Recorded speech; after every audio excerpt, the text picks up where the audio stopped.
बोला बोला सच्चे दरबार की। ए पावन बेला में माता के आगमन पर एगो माई के भक्त माँ से गुहार कर रहल बा। आ माँ के मनावे खातिर आप सबहन के बीच में एगो देवी पचरा लेके आइल बा। तरौआ सभे एह देवी पचरा के सुनी आ आपन अधिक से अधिक आशीर्वाद दीही। आई हमनी सब मिल के सुनल जाओ ई प्यारा सा माता के पचरा।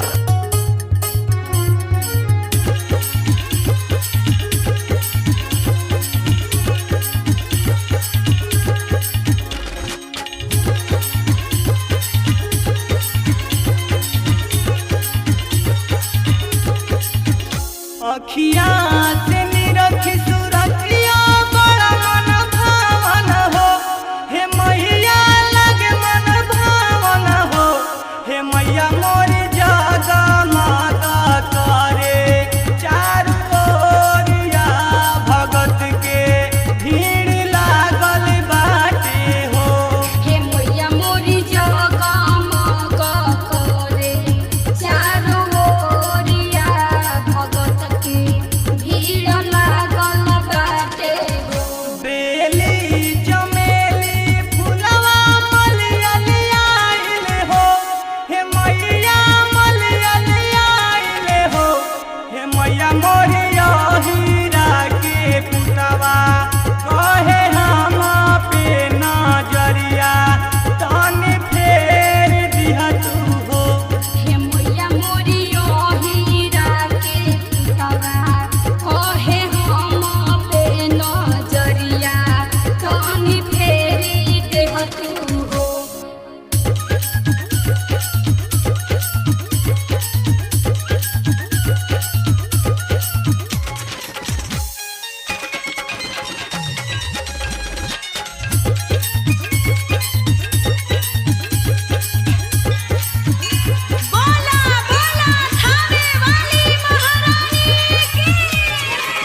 बोला बोला सच्चे दरबार।